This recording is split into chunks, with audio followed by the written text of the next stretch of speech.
अपनी वाइफ पे हाथ उठाने की आखिर वजह क्या हो सकती है? मैं नहीं बताऊंगी, आप ही सुनो। उठा दिया कोई गलती की हुई तभी ना कोई हाथ उठाया करने। अच्छा, तो यार देखो, पीने के बाद ना पत्नी को बोलना नहीं चाहिए। Well done. मैं तो सोचती हूँ कि अगर वो उठा दे तो कोई बात है, अपने तो आदमी है, कोई बाहर का तो नहीं। सही बात है। खाना में नमक कम है, हम गुस्सा गए। बहुत सही, बहुत सही। उठाएगा ही। अब मैं बोलूँ एक बात। पहली बात तो वायलेंस कभी भी लीगल और वैलिड हो ही नहीं सकता। क्या बात हो रही है कि ऐसे ही गुस्सा आ जाता है, गुस्सा आ जाता है। अगर ऐसी ही बात है तो मूड स्विंग्स का नाम सुना है कभी?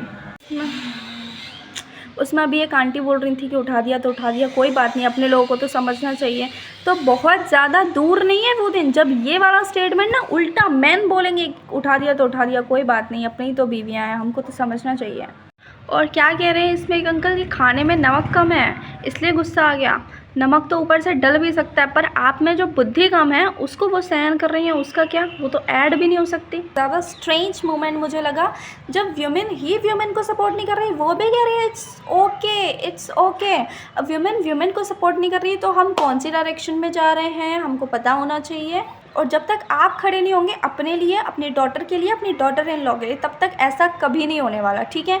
तो गाइस, फिर भी अगर लोगों को समझ नहीं आ रहा, लोग अपने लड़कों को सुधारना नहीं चाहते और लोग समझना नहीं चाहते, इसको वायलेंस को नॉर्मल करके रखा है एकदम, तो अब पता है मजबूरी में आके क्या करना पड़ेगा। अगर किसी चीज़ को सहन करने की एक क्षमता होती है, अगर वायलेंस को ज़्यादा शौक है ना वायलेंस को एक्सेप्ट करने का, तो वायलेंस दोनों तरफ से एक्सेप्ट करो और कैरेक्टर्स चेंज कर दिए जाएंगे, कॉइन्स को फ्लिप कर दिया जाएगा। और जब ऐसा होगा ना, तब ये सोसाइटी बिल्कुल भी एक्सेप्ट नहीं करेगी। तो इससे पहले कि ऐसा दौर आने लगे कि वायलेंस बहुत ज़्यादा नॉर्मल हो रहा है, इतना ज़्यादा नॉर्मल हो जाए कि मेरे लिए भी नॉर्मल हो जाए और सामने लड़कों के लिए भी नॉर्मल हो जाए, उससे पहले ना teach your sons very well.